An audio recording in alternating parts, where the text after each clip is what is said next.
राजा परीक्षित की मृत्यु कैसे हुई थी?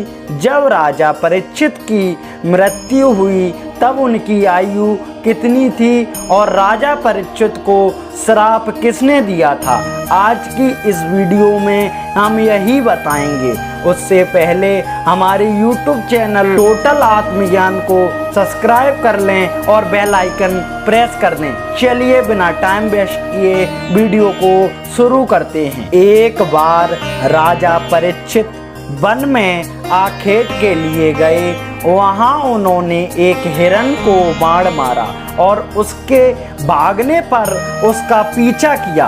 उस हिरण के पीछे भागते भागते वे थक गए और उन्हें भूख प्यास भी लगने लगी। उसी समय उन्हें एक मुनि का दर्शन हुआ।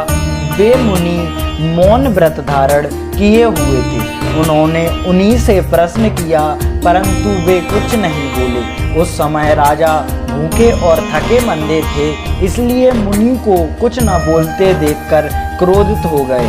उन्होंने यह नहीं जान पाया कि ये ऋषि मौन व्रत धारण किए हुए हैं, इसलिए उनका तिरस्कार करने के लिए धनुष की नोक से मरा सांप उठाकर उनके कंधे पर डाल दिया। सामिक ऋषि ने राजा के द्वारा किए गए अपमान पर कुछ नहीं बोले और राजा परीक्षित भी अपनी राजधानी के लिए लौट गए। जब यह बात सामिक ऋषि के पुत्र श्रृंगी ऋषि को मालूम पड़ी तो वह क्रोध से आग बबूला हो गए। उन्होंने हाथ में जल लेकर यह श्राप दिया कि जिसने मेरे निरपराध पिता के कंधे पर मरा हुआ सांप डाला है उसे 7 दिन में तक्षक नाग डस लेगा और उसकी मृत्यु हो जाएगी। जब यह बात श्रृंगी ऋषि ने अपने पिता को बताई, सामिक ऋषि को अपने पुत्र के द्वारा दिए श्राप की बात अच्छी नहीं लगी और उन्होंने राजा परीक्षित को यह बात बताने के लिए अपना शिष्य को भेजा। सामिक ऋषि के शिष्य गोरखमुख ने राजा परीक्षित को सारी बात बताई और वापस लौट आए। 7वें दिन जब तक्षक नाग राजा परीक्षित को डसने जा रहा था तभी उसने कश्यप नामक ब्राह्मण को देखा। उसने ब्राह्मण देवता से पूछा, आप इतनी शीघ्रता में कहाँ जा रहे हैं और क्या करना चाहते हैं?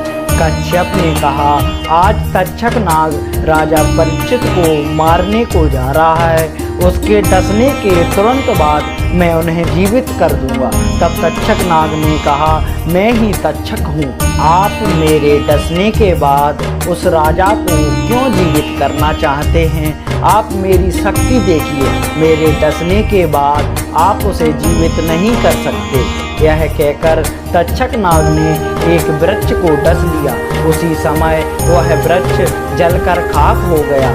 कश्यप ने अपनी विद्या बल से फिर से उस वृक्ष को हरा भरा कर दिया। यह देख तक्षक नाग ने ब्राह्मण से कहा, आप उस राजा को क्यों जीवित करना चाहते हो? तब ब्राह्मण ने कहा, मैं उन्हें जीवित कर उनसे धन लेकर वापस आ जाऊंगा। इस पर तक्षक नाग बोला, आपको जितना धन चाहिए मुझसे ले जाओ और आप यहीं से वापस लौट जाओ। ब्राह्मण ने तक्षक नाग से धन लेकर वहीं से वापस लौट गए। उसके बाद तक्षक नाग ने छल से महल में घुसकर अपने विष की आग से राजा परीक्षित को भस्म कर दिया। जब राजा परीक्षित की मृत्यु हुई तब उनकी आयु लगभग 60 वर्ष की थी। दोस्तों, आपने इस वीडियो में राजा परीक्षित की मृत्यु का कारण जाना, तो हम इस वीडियो का अंत यहीं करते हैं और आपसे मिलते हैं नेक्स्ट वीडियो के साथ। तब तक के लिए राम राम।